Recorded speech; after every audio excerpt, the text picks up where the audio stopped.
आजच्या दिनाचं महत्त्व आपल्या सर्वांना माहिती आहे। आज 15 ऑगस्ट स्वातंत्र्य दिन। इथे जमलेल्या माझ्या तमाम सर्व भारतीयांना आजच्या या 78व्या स्वातंत्र्य दिनाच्या हार्दिक शुभेच्छा। आपण इथे उपस्थित प्रमुख पाहुण्यांच्या हस्ते आपण ध्वजारोहण करणार आहोत। मी उपस्थित मान्यवरांना विनंती करतो आणि शाळेच्या मुख्याध्यापिका यांना विनंती करतो की आपण प्रमुख पाहुण्यांच्या हस्ते ध्वजारोहण करायचं आहे।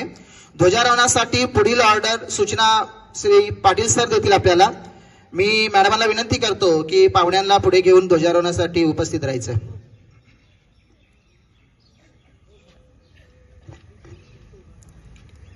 परेड सावधान, परेड विश्राम। आज 15 ऑगस्ट स्वातंत्र्य दिन। या निमित्ताने आज आपण ध्वजारोहण करत आहोत। ध्वजारोहणासाठी सर्व शाळा कॉलेजचे सर्व पदाधिकारी आणि आजच्या ध्वजारोहणाचे प्रमुख पाहुणे या ठिकाणी उपस्थित झालेले आहेत। सर्व शिक्षक वृंद, सर्व विद्यार्थी, माजी विद्यार्थी, पत्रकार बंधू, ज्येष्ठ नागरिक यांना आजच्या या स्वातंत्र्य दिनाच्या हार्दिक शुभेच्छा देऊन पुढील कार्यक्रम मला सुरुवात करत आहे। परेड सावधान।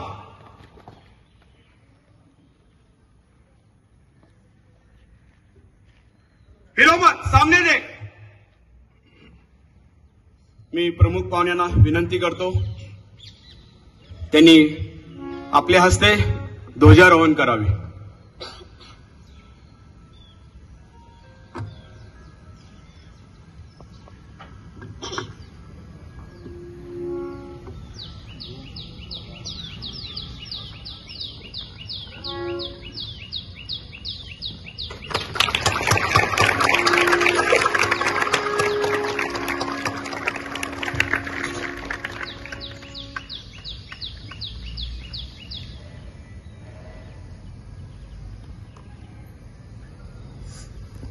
राष्ट्रीय तिरंगा ध्वज को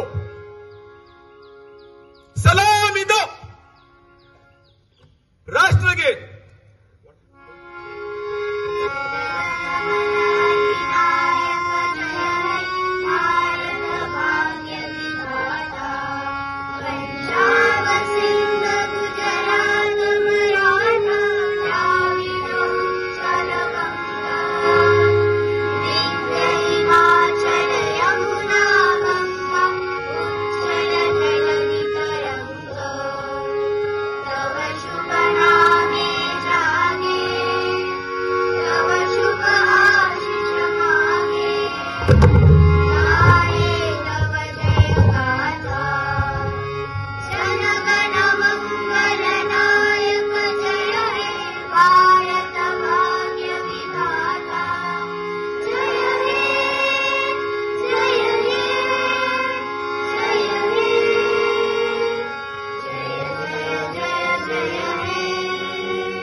भारत माता की वंदे। ध्वजगीत।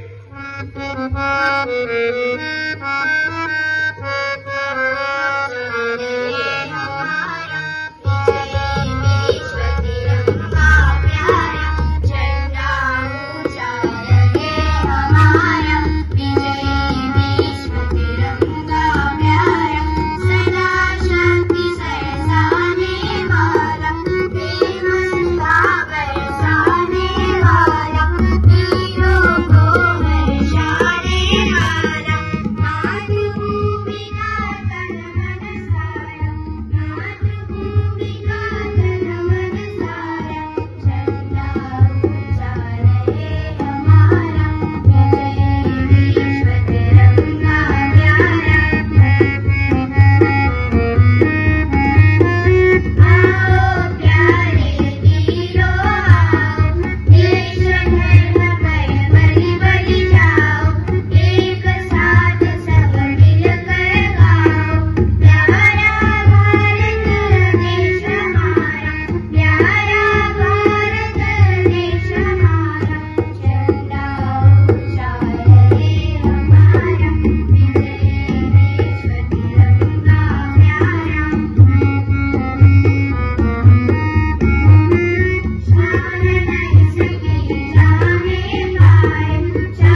महाराष्ट्र गीत.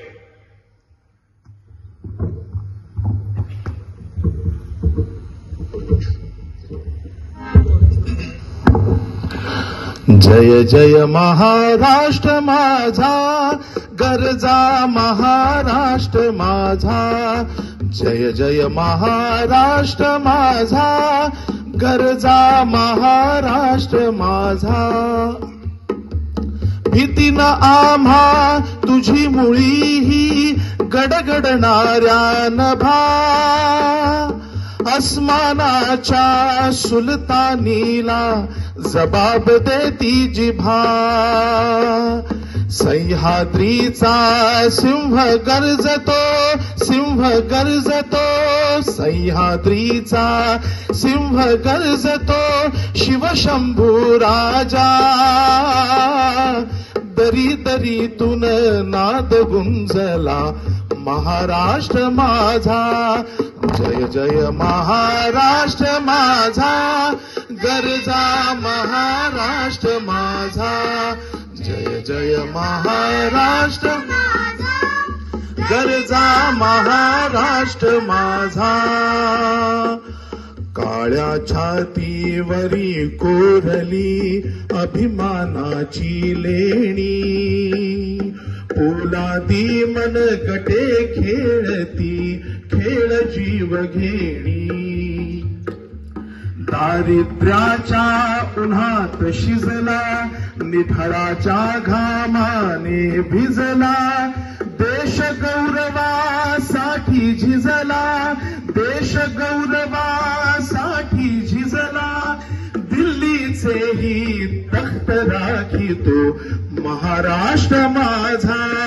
जय जय महाराष्ट्र माझा, गरजा महाराष्ट्र माझा. जय जय महाराष्ट्र माझा. भारत माता की वंदे परेड विश्राम. उपस्थित सर्व पदाधिकारी प्रमुख पाहुण्यांना विनंती करतो की आपण इथे मंचावर उपस्थित राहायचं आहे. मंचावर उपस्थित कार्यक्रमाचे प्रमुख पाहुणे शाळेच्या मुख्याध्यापिका माननीय गुळक मॅडम, त्याचबरोबर शाळेच्या पर्यवेक्षिका सौ अंडे मॅडम, आठले शाळेच्या मुख्याध्यापिका पुराणिक मॅडम, पीडी कारखानीस महाविद्यालयाचे प्राचार्य नवगिरे सर, त्याचबरोबर गुरुकुलचे प्रमुख खटावकर आर्य आणि शाळेचे विश्वस्त माणिक पाटील सर, मी यांना विनंती करतो की आपणही आसनस्थ व्हायचं आहे. त्याचबरोबर कनिष्ठ महाविद्यालयाच्या प्रमुख ओतारी मॅडम हे सर्व मंचावर उपस्थित आहेत. पुन्हा एकदा आपल्या सर्वांना मी स्वातंत्र्य दिनाच्या हार्दिक शुभेच्छा देतो. आपल्या सर्वांना माहिती आहे की आपल्याला मिळालेलं स्वातंत्र्य कशा प्रकारचं आहे. गेल्या हजारो वर्षाचा जर आपण इतिहास बघितला आणि प्राचीन काळात जर आपण गेलो तर आपल्याला कळतो की आपल्या देशावर अनेक राज्यकर्त्यांची आक्रमणे झाली, स्वाऱ्या झाल्या. काही जण इथे आले, स्वाऱ्या करून निघून गेले. काही जण आपल्या संस्कृतीशी समरस झाले. पण 18व्या शतकात आलेले ब्रिटिश वसाहती व्यापारासाठी आले आणि वसाहतवादाकडून साम्राज्यवादाकडे आणि या देशाचे शासनकर्ते झाले. आणि या शासनकर्त्यांशी जवळजवळ 200 वर्षाचा लढा देऊन आपण यांच्यापासून गुलामगिरीतून स्वातंत्र्य आपल्याला मिळालं. पण हे स्वातंत्र्य आम्हाला कशा प्रकारचं मिळालं? या स्वातंत्र्यासाठी आम्ही काय केलं? या स्वातंत्र्यासाठी खऱ्या अर्थाने जर आपण बघितलं तर या क्रांतिकारक समाज सुधारक नेत्यांनी आपल्या प्राणाचं बलिदान दिलं, प्राणाची आहुती दिली. खऱ्या अर्थाने आजचा दिवस म्हणजे त्यांच्या स्मृतींना उजाळा देण्याचा आजचा दिवस आहे. मी नेहमी म्हणतो की आम्हाला मिळालेलं स्वातंत्र्य हे एकदम सोप्या पद्धतीने लगेच मिळालेलं स्वातंत्र्य नाही. ज्याप्रमाणे एखाद्या लहान मुलाला जेव्हा आपण एखादी वस्तू लगेच देतो त्या वस्तूचं महत्व त्या मुलाला नसतंय, पण त्याचप्रमाणे आम्हाला हे स्वातंत्र्य मिळालं. या स्वातंत्र्यासाठी कित्येक लोकांचे बलिदान याच्यासाठी गेलेले आहे. कारण त्यांना माहिती होतं की येणारा नवीन सूर्य, येणाऱ्या नवीन पिढीने एक नवीन सूर्य बघावं, स्वातंत्र्याची पहाट बघावी, याच्यासाठी आम्हाला स्वातंत्र्य दिलं. आणि म्हणून आज आपण सर्वत्र हा संपूर्ण देशभरामध्ये आजचा आपण स्वातंत्र्य दिन साजरा करतोय. आज देशामध्ये यावर्षीची जर आपण थीम बघितली तर विकसित भारत ही थीम आहे. 1947 पासून तर आजपर्यंत जर आपण बघितलं तर भारताचा एक विकसित राष्ट्राकडे, एक विकसित याच्याकडे पाऊल आपलं चाललंय आणि त्यासाठी यावर्षीची थीम आहे विकसित भारत. आपण इथे सर्वजण जमलेला आहात म्हणजे आपलं राष्ट्रीय कर्तव्य आहे. स्मृतींना उजाळा देण्याचं आपलं हे कर्तव्य आहे. मी इथे उपस्थित आजचे प्रमुख पाहुण्यांच्या हस्ते आपलं आजचं ध्वजारोहण झालं. त्या प्रमुख पाहुण्यांचा आज आपण इथे परिचय जाणून घेणार आहोत. मी इथे शाळेचे शिक्षक श्री कोकाडे सरांना विनंती करतो की आजच्या या प्रमुख पाहुण्यांचा परिचय आपण करून द्यायचा आहे. रंगांचा आभाळी आज सजला, उत्सव 3 रंगांचा आभाळी आज सजला. नतमस्तक मी त्या सर्वांसाठी ज्यांनी भारत देश घडविला. सन्मान्य व्यासपीठावर उपस्थित सर्व सन्माननीय उपस्थित सर्व शिक्षक, पालक, पत्रकार आणि विद्यार्थी मित्रांना आजच्या ह्या 78व्या स्वातंत्र्य दिनाच्या मनपूर्वक हार्दिक शुभेच्छा. मित्रांनो, आजच्या या सुवर्ण सोहळ्याचे जे प्रमुख अतिथी आहेत त्यांचा अल्पसा परिचय मी या ठिकाणी करून देतोय आपणास. आदरणीय रोटरियन मुकेशजी विस्पुते हे एक व्यवस्थापन आणि प्रशिक्षण व्यावसायिक असून गेली 20 वर्षे ते या क्षेत्रामध्ये कार्यरत आहेत. त्यांच्या व्यावसायिक औद्योगिक कार्यक्षेत्रातील शाखांमध्ये नेहमीच ते अपडेट असल्याचं सर्वत्र पाहायला मिळाले. ते एक प्रामाणिक करिअर विश्लेषक आहेत. विद्यार्थ्यांसाठी व्यक्तिमत्व विकास, करिअर मार्गदर्शन, ट्रेन द ट्रेनर यासारख्या बहुसंख्य विषयावर त्यांनी विविध कार्यशाळांचं आयोजन त्या ठिकाणी केलेलं आहे. एम्पॉवर कन्सल्टेनरचे ते संस्थापक आहेत. स्पीकवेल इंग्लिश अकॅडमी अंबरनाथचे ते केंद्र संचालक आहेत. त्या अकॅडमीमधून अनेक विद्यार्थी मल्टीस्किल डेव्हलपमेंटच्या रूपाने पूर्ण राज्यांमध्ये त्या ठिकाणी एक उत्तम व्यक्ती म्हणून कार्यरत आहेत. अनेक विद्यार्थी त्यांचा नामोल्लेख करतात. त्यांनी विविध शिक्षण पद्धतीचा अभ्यास करून मनोरंजक पद्धतीच्या शिक्षण प्रणालीवर विशेष भर दिलेला आहे. सन 2015-16 या वर्षामध्ये ते रोटरी क्लब ऑफ अंबरनाथ मध्ये सक्रिय सहभागी झाले. सन 2023-24 मध्ये ते रोटरी क्लब ऑफ अंबरनाथचे सचिव होते.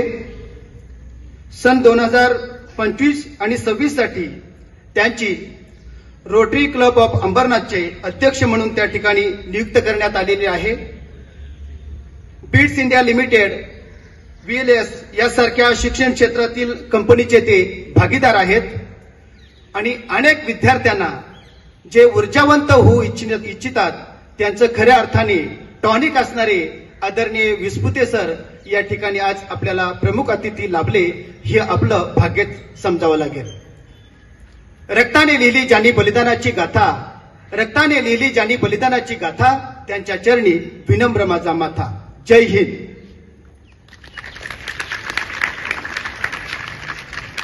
धन्यवाद सर. आपण आजच्या कार्यक्रमाच्या प्रमुख पाहुण्यांचं परिचय इथे जाणून घेतलेला आहे. रोटरियन विस्पुते सर यांचा आपल्या सर्वांना सांगू इच्छितो की मी आज म्हटलं की आम्हाला 15 ऑगस्टला स्वातंत्र्य मिळणार नव्हतं. बऱ्याच जणांना माहिती नसेल की 15 ऑगस्टला स्वातंत्र्य मिळालं, पण खऱ्या 15 ऑगस्टला स्वातंत्र्य मिळणार नव्हतं आम्हाला. हे स्वातंत्र्य मिळणार होतं 30 जून 1948ला, म्हणजे 47 नंतर 1 वर्षानंतर आम्हाला स्वातंत्र्य मिळणार होतं. पण 15 ऑगस्ट तारीख कशी ठरवण्यात आली? आपल्याला 1948 जर स्वातंत्र्य मिळणार होतं तर मग 15 ऑगस्टला कसं काय मिळालं? जर ब्रिटिश पार्लमेंटने तारीख ठरवली होती 30 जूनची, पण परिस्थिती अशी होती की देशामध्ये त्याच्या अगोदरच खूप दंगलीचं वातावरण निर्माण झालं होतं. देशामधली परिस्थिती अशी होती की बॅरिस्टर जिना असतील यांच्यामुळे एक स्वतंत्र पाकिस्तानची मागणी होत होती आणि या मागणीमुळे देशातलं जे वातावरण होतं हे वातावरण कुठेतरी विस्कळीत झालं होतं आणि देशामध्ये राजकीय दंगली घडल्या होत्या. आणि याच परिस्थितीमध्ये ब्रिटिश पार्लमेंट म्हणजे तत्कालीन व्हाईसरॉय माउंटबॅटन यांनी हा निर्णय घेतला आणि 15 ऑगस्ट 1947ला आपल्याला स्वातंत्र्य दिलं. हे स्वातंत्र्य असंच अबाधित राहावं, हे स्वातंत्र्यामधले आम्हाला मिळालेली लोकशाही आहे, ही लोकशाही टिकून राहावी हा संकल्प आपल्याला प्रत्येक स्वातंत्र्य दिनाच्या दिवशी करायचा आहे. आजच्या या प्रमुख पाहुण्यांचा आपण परिचय जाणून घेतला. आपण आता त्यांचे मनोगत इथे जाणून घेऊया. मी प्रमुख पाहुण्याला विनंती करतो की आपण आजच्या या दिनानिमित्त आपलं मनोगत आमच्या सर्वांसाठी आपण द्यावं. सौ मनीषा हांडे मॅडम, पीडी कारखानीस महाविद्यालयाचे प्राचार्य श्री संदीपा नवगिरे सर, संस्थेचे विश्वस्त आणि शाळेचे क्रीडा शिक्षक श्री माणिक पाटील सर, श्रीमती विजयाताई अटले प्राथमिक शाळेच्या मुख्याध्यापिका श्रीमती माधुरी पुराणिक मॅडम, पंचकोशाधारित गुरुकुलचे प्रमुख श्री धनंजय खटवकर आर्य आणि अश्विनीताई, शिक्षक वृंद, पालक, माजी विद्यार्थी, पत्रकार बंधू, ज्येष्ठ नागरिक आणि सर्व विद्यार्थी मित्रांनो, तुम्हा सर्वांना स्वातंत्र्य दिनाच्या हार्दिक शुभेच्छा. सर्वप्रथम आजच्या या कार्यक्रमाला मला प्रमुख पाहुणे म्हणून आणि ध्वजारोहण करण्याची संधी मिळाली दिल्याबद्दल मी संस्थेचे खूप खूप आभार मानतो. स्वातंत्र्य दिन म्हटल्यानंतर आपला दरवर्षीचा एक नित्य कार्यक्रम असतो की शाळेत यायचं, ध्वजारोहण करायचं, प्रमुख पाहुणे जे अतिथी असतील त्यांचं भाषण ऐकायचं आणि घरी जायचं. तर मी आज उपस्थित सगळ्या विद्यार्थ्यांना एक विचारू इच्छितो की घरी गेल्यानंतर तुम्ही काय करता. हा प्रश्न मी याच्यासाठी विचारतोय की घरात आपल्याला एखादा सण असेल, दिवाळी असेल किंवा गुढीपाडवा असेल, तर तो सण आपण घरी साजरा करतो, बरोबर आहे की नाही. मग कसा साजरा करतो, काय गोडधोड पदार्थ बनवतो, घरी आपण जेवण करतो, चांगले कपडे घालतो, है ना, एक उत्साहाचं वातावरण असतं. पण हेच उत्साहाचं वातावरण 15 ऑगस्ट किंवा 26 जानेवारीच्या दिवशी किती घरात असतं, हा प्रश्न आपण स्वतःला विचारायला हवा. मित्रांनो, आज आपण 78वा स्वातंत्र्य दिन साजरा करतोय आणि आपल्याला स्वातंत्र्य कसं मिळालं, किती वर्ष आपण गुलाम होतो, किती जणांनी आपले प्राण गमावले या स्वातंत्र्यासाठी, हे आपण नेहमी ऐकतो. 1947 सालानंतर ज्यांचा जन्म झाला, आपण खरंच खूप भाग्यवान आहोत की आपला जन्म एक स्वातंत्र्य भारतामध्ये झालेला आहे. पण जेव्हा आपण भाग्यवान स्वतःला समजतो की आपला जन्म स्वतंत्र भारतात झालेला आहे, तर आपले काही कर्तव्य पण असतात, बरेच कर्तव्य. मी आज तुमचा जास्त वेळ घेणार नाहीये. बऱ्याच मुलांना त्रास होतोय, बऱ्याच वेळापासून तुम्ही उभे आहात, खाली आता तुम्हाला बसायला सांगितलं की एकदम आज्ञाधारी मुलांसारखे तुम्ही खाली बसलात, तर मी तुमचा जास्त वेळ घेणार नाहीये. तर एका गोष्टीवर मी तुमचं लक्ष वेधू इच्छितो, ते म्हणजे सर्वात प्रथम म्हणजे आपल्याला जे स्वातंत्र्य मिळालं आहे आणि आज आपण इकडे एकदम आनंदाच्या वातावरणात कुठलीही भीती नसताना आपण हा स्वातंत्र्य दिन साजरा करतोय, याचं एक प्रमुख कारण म्हणजे आपली रक्षण करण्यासाठी आपल्या बॉर्डरवर कोणीतरी उभं आहे. ज्यांना आपण जवान म्हणतो, ज्यांना आपण आर्मी म्हणतो, सोल्जर्स म्हणतो, त्यांच्यामुळे आज आपण इकडे बसलो. एक साधा आपण एक भाषण ऐकत असूया किंवा आपण आपल्या कामात व्यस्त असूया, एक फटाक्याचा आवाज जरी आला तर आपण डचकतो, आपल्याला भीती वाटते की काय झालं. तुम्ही विचार करा की अशी कुठलीही भीती आपल्याला वाटू नये, त्यासाठी 24 तास रात्रंदिवस कोणीतरी आपल्या बॉर्डरचं रक्षण करत आहे. आणि कसं रक्षण करत आहे? ती बॉर्डर म्हणजे आपल्या शाळेची भिंत आहे का? नाही. जिकडे ते जवान आपले तैनात आहेत तिकडे वातावरण -52 डिग्री सेल्सिअस पण तापमान असू शकतं आणि 52 डिग्री सेल्सिअस पण तापमान असू शकतं. अशा वातावरणामध्ये 24 तास हे लोक आपल्यासाठी काम करतायत, धसतायत. मग आपण काय करू शकतो? मगाशी सरांनी सांगितलं की मी करिअर गायडन्स करतो आणि बरेच विद्यार्थी माझ्याकडे येतात की सर मला देशासाठी काहीतरी करायचंय. देशासाठी काहीतरी करायचं म्हणजे काय, मला आर्मीमध्ये जायचंय. सगळे आर्मीमध्ये जाऊ शकता का? सगळे नेव्हीमध्ये जाऊ शकता का? म्हणजे आर्मी आणि नेव्हीमध्ये जाऊनच आपण देशासाठी काय करू शकतो असं आहे का? असं नाहीये. ज्यांना आर्मी नेव्हीमध्ये जायचं असेल आणि ज्यांना तिकडे ऍडमिशन मिळालं चांगली गोष्ट आहे, पण जे जाऊ नाही शकत तुमच्यासारखे आमच्यासारखे आपण काय करू शकतो तर कमीत कमी जे जवान आपलं रक्षण करतायत त्यांना दिवसातून कमीत कमी एक वेळा तरी आपण त्यांची आठवण करू शकतो का? मित्रांनो, आपण रोज देवपूजा करून प्रार्थना करून घरून शाळेत येतो, शाळेत आल्यानंतर पण प्रार्थना करतो, देवाचं नामस्मरण करतो. तर देव, भारतामध्ये देव हा वर नाही, वर आहे देव, पण ह्या धर्तीवर कोणी देव असेल तर आपले ते जवान मित्र आहेत. आणि ते जर आपण त्यांना देव मानतोय तर कमीत कमी एकदा त्यांची आठवण करायला पाहिजे असं मला वाटतं. मग कशी आठवण करणार? त्यांचे फॅमिली मेंबर्स असतील, त्यांचे मुलं असतील, त्यांच्याबरोबर आपण विचारपूस त्यांची करू शकतो, त्यांना इम्पॉर्टन्स देऊ शकतो, त्यांना महत्व देऊ शकतो, त्यांना याची जाणीव करून देऊ शकतो की अरे वा, तुझे बाबा आर्मीत आहेत, खूप चांगलं काम करतायत, त्या मुलाला बरं वाटेल. अंबरनाथमध्ये हुतात्मा चौक आहे, सगळ्यांना माहितीये. मग हुतात्मा चौक, त्या चौकाला हुतात्मा चौक नाव दिले. किती जण त्या चौकातून जाताना हुतात्म्याचं आठवण करतात, हुतात्म्यांची आठवण करतात.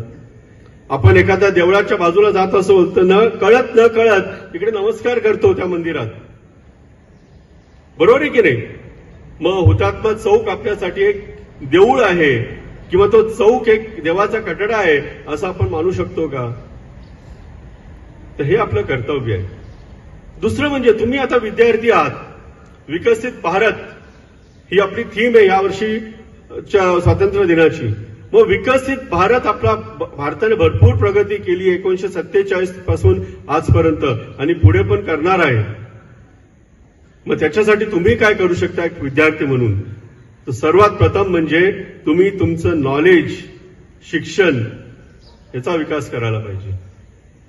तुम्हाला सगळ्यांना एक चांगला प्लॅटफॉर्म मिळाला, चांगली संधी मिळाली शिक्षण घेण्याची, तर त्या संधीचा पुरेपूर फायदा घ्या. कारण विकसित भारत आजपर्यंत जी प्रगती केली आहे ती बरोबर आहे, पण याच्या पुढे प्रगती करणारे तुम्ही लोक आहात. एक 10 वर्षानंतर, 15 वर्षानंतर जेव्हा तुमचं प्रोफेशनल लाईफ, तुमचं जे करिअर चालू होणार आहे, तेव्हा मला काय बनवून मी या देशाचा विकास करू शकतो याचा आधी नीट विचार करा आणि त्याप्रमाणे तुमचं शिक्षण घ्या. ती पण तुमची एक जबाबदारी आहे. आपण म्हणतो शिक्षण हा हक्क आहे, डेमोक्रेसी आहे हक्क, तो तुम्हाला मिळालेला आहे हक्क, पण त्याचबरोबर तुमचं कर्तव्य पण आहे याची जाणीव तुम्हाला असली पाहिजे. मित्रांनो, आज आपण खूप आनंदात हा सण साजरा करतोय. हा आनंद असाच टिकून राहिला पाहिजे वर्षानुवर्षे. ही जबाबदारी तुमची आहे. मी तुमचा जास्त वेळ घेणार नाहीये. शेवटी एक 2 ओळी 1970-71चं एक गाणं आठवलं मला. गाणार नाहीये कारण मी गायलो तर मला नाही वाटत इकडे तुम्ही बसणार. तर त्या ओळी फक्त मी तुम्हाला म्हणून दाखवतो. हे गाणं आहे, हे राष्ट्र देवतांचे, हे राष्ट्र प्रेषितांचे, सगळ्यांच्या परिचयातलं गाणं आहे. आज चंद्र सूर्य नांदो स्वातंत्र्य भारताचे, कर्तव्य दक्ष भूमी सीता रघुमत्ताची, रामायणे घडावी येथे पराक्रमाची, शिर उंच उंच व्हावे हिमवंत पर्वताचे, आज चंद्र सूर्य नांदो स्वातंत्र्य भारताचे. एवढे म्हणून मी आपले 2 शब्द संपवतो. जय हिंद, जय महाराष्ट्र. सरांनी खूप चांगल्या प्रकारचा संदेश आपल्या सर्वांसाठी दिलेला आहे. सर म्हटले की देशाच्या सीमेवर आजही आपले सैनिक आपण सुरक्षित राहावं यासाठी लढतायत. ही आपल्या देशाला कोणाचाही धोका निर्माण होऊ नये यासाठी ते सीमेवर आहेत. पण देशाच्या अंतर्गत काय, ही देशाची अंतर्गत आव्हानं आहेत. या आव्हानाला सामोरं जाण्याचं काम आपलं आहे. आज देशामध्ये अंतर्गत अनेक आव्हानं आहेत, पण या सर्व आव्हानांना सामोरं जाऊन आपल्याला राष्ट्रीय एकात्मता टिकवायची आहे, देश अबाधित ठेवायचा आहे. हेच आपलं महत्वाचं कर्तव्य आहे. सरांनी गदी माडगुळकरांचं खूप छान कवितेचं उदाहरण दिलं की राष्ट्र कसं असलं पाहिजे. माडगुळकरांनी खूप आपल्या छान कवितेमधून आपल्याला संदेश दिलेला आहे. कार्यक्रमाच्या शेवटी आपण येतोय. आपल्या भाऊसाहेब परांजपे विद्यालयाच्या मुख्याध्यापिका माननीय गुळेक मॅडमांना विनंती करतो की आजच्या या दिनानिमित्त आम्हा सर्वांना शुभेच्छा द्याव्यात. उपस्थित सर्व मान्यवर, या प्रांगणात उपस्थित असणारे सगळे माझे शिक्षक, काही आलेले माजी विद्यार्थी आणि समोर बसलेले माझे लाडके विद्यार्थी, सर्वांना सर्वात प्रथम सस्नेह नमस्कार. आज आपण 78व्या स्वातंत्र्य दिनासाठी इथे एकत्रित आलोय. सगळ्यांनी मगाशी आपली या स्वातंत्र्याची थीम सांगितली. दरवर्षी स्वातंत्र्याची एक थीम ठरवली जाते. ती यावर्षीची थीम आहे विकसित भारत. 2047 पर्यंत आपल्याला आपला भारत विकसित करायचा आहे. आणि तो कधी विकसित होणार? जेव्हा भारताचा प्रत्येक नागरिक प्रत्येक क्षेत्रात विकसित होईल तेव्हा भारत विकसित होणार. त्यासाठी हे इथे समोर बसलेले विद्यार्थी, मागे उभे असणारे सगळे तरुण युवा पिढी, या सगळ्यांनी तो संदेश मनी रुजवला पाहिजे. आर्थिकदृष्ट्या, शारीरिकदृष्ट्या, सांस्कृतिकदृष्ट्या, या सगळ्या दृष्टीने जेव्हा प्रगती होईल राष्ट्राची, तेव्हा राष्ट्र आपलं विकसित होणार आहे. आणि जे स्वप्न आपण उराशी बाळगतो ते स्वप्न आपलं साकार होणार आहे. मी साधारणपणे 38 वर्ष समाजशास्त्र हा विषय शाळेत शिकवत होते. आता मुख्याध्यापिका असल्यामुळे आता शिकवत नाही. मागच्या वर्षीपर्यंत मी 2-2 वर्ग, 4-4 वर्ग, 5-5 वर्ग, 10-10 वर्गांना समाजशास्त्र हा विषय शिकवलाय. आणि तो शिकवत असताना जेव्हा 15 ऑगस्ट 47चा उल्लेख येतो विद्यार्थ्यांना सांगायला, तेव्हा मी तेव्हापासून सांगत आलेली आहे की आपला भारत 15 ऑगस्ट 47ला स्वतंत्र झाला नाही, तो आपण केला. आपले जे वीर जवान, त्यानंतर त्यावेळचे जे हुतात्मे, त्यावेळचे जे स्वातंत्र्य सैनिक, त्यावेळचे शाळकरी विद्यार्थी, शिरीष कुमार सारखा 12 वर्षाचा विद्यार्थी, यांनी देखील त्यासाठी आपल्या प्राणाची आहुती दिली. म्हणजे शाळेत जाणाऱ्या विद्यार्थ्यापासून अबालवृद्ध असणारे सगळे त्यावेळचे भारतातले नागरिक म्हणू किंवा भारतातले हे सगळे थोर महात्मे यांनी प्राणाची आहुती दिली, म्हणून आपल्याला तो दिवस दिसला. इंग्रजांनी ते स्वातंत्र्य सहजासहजी आपल्या पदरात टाकलेलं नाही, ते आपण मिळवलं आणि ते आता आपल्याला टिकवायचंय. हेच या ठिकाणी सगळ्या इथे उपस्थित असणाऱ्या सगळ्यांना तेच सांगते की आपण आपलं काम जर प्रामाणिकपणे केलं तर आपलं हे विकसित भारताचं स्वप्न साकार होईल. धन्यवाद. जय हिंद, जय भारत. धन्यवाद मॅडम. आपल्याला माहिती आहे की 15 ऑगस्ट आला आणि 26 जानेवारी आलं की आपली देशभक्ती जागृत होते. पण मग वर्षभर कुठे जाते? इथे जाताना आपल्याला एक संकल्प करायचा आहे की केवळ 15 ऑगस्ट आणि 26 जानेवारीला देशभक्ती नाही, तर वर्षभर आपली देशभक्ती आपल्या मनात जागृत करायची आहे. आणि येणारा नवीन सूर्य, येणारा नवीन विकसित भारत आपल्याला दाखवायचा आहे. म्हणून मनामध्ये प्रत्येकाने संकल्प करा की मी राष्ट्रीय एकात्मता जपेल, देशाची लोकशाही जपेल, देशामध्ये सर्वांना समानतेने जपेल, असा एक संकल्प करून आपण इथून जायचं आहे. मी आजच्या या कार्यक्रमाच्या शेवटी आपण आलेलो आहोत. कार्यक्रमाच्या प्रमुख पाहुण्यांनी आपल्याला मनोगत, आपल्याला खूप चांगल्या प्रकारे मनोगतातून संदेश दिलेला आहे. याचबरोबर शाळेच्या मुख्याध्यापिका यांनी सुद्धा आपल्याला आपल्या या शुभेच्छातून आपली देशभक्ती आपण कशी जागृत हे सांगितलेलं आहे. तर मग आजचा या 15 ऑगस्टचा कार्यक्रम इथेच संपन्न झाला असं मी शाळेच्या वतीने जाहीर करतो.